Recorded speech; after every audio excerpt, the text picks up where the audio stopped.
السلام علیکم ورحمۃ اللہ۔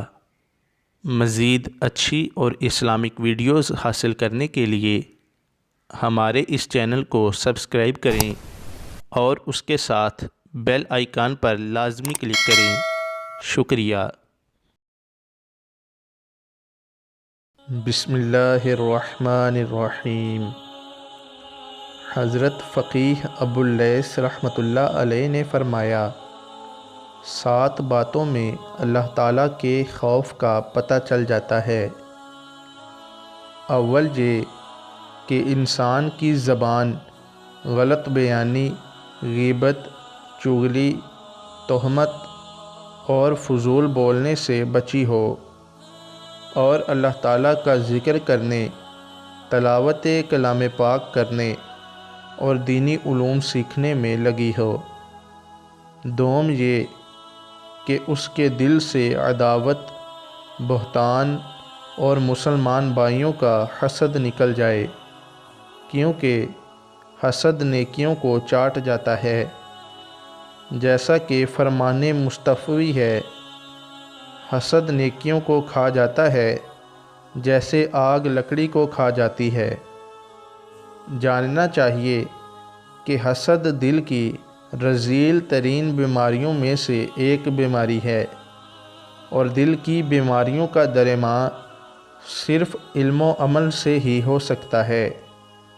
سوم یہ کہ انسان کی نظر حرام کھانے پینے سے اور حرام لباس وغیرہ سے محفوظ رہے، اور دنیا کی طرف لالچ کی نظر سے نہ دیکھے، بلکہ صرف عبرت پکڑنے کے لیے اس کی طرف دیکھے، اور حرام پر تو کبھی اس کی نگاہ بھی نہ پڑے، جیسا کہ نبی کریم صلی اللہ تعالیٰ علیہ وآلہ وسلم نے فرمایا، جس نے اپنی آنکھ حرام سے بری، اللہ تعالیٰ روز قیامت اس کی آنکھ کو آگ سے بھر دے گا۔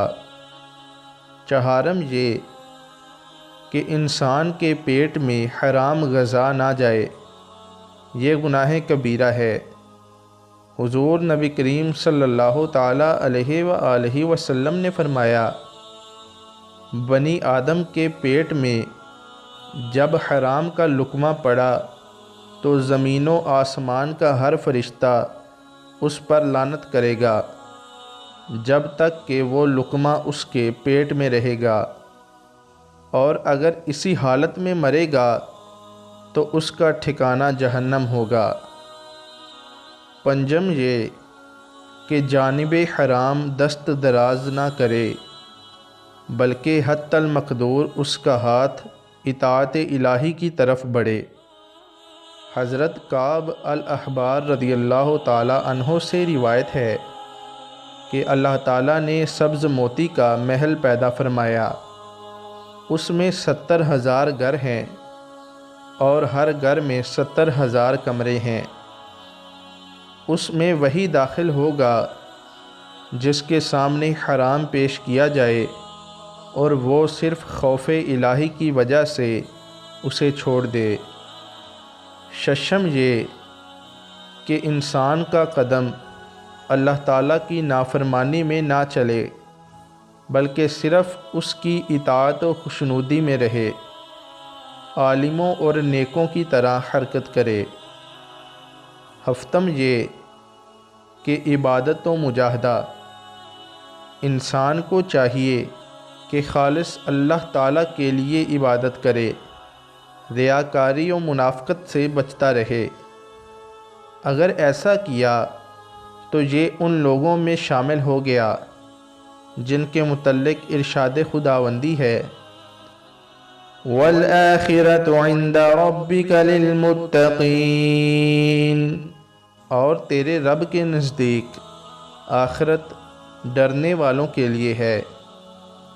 دوسری آیت میں یوں ارشاد ہے، اِنَّ الْمُتَّقِينَ فِي مَقَامٍ أَمِينٍ، بے شک متقی امن والے مقام میں ہوں گے۔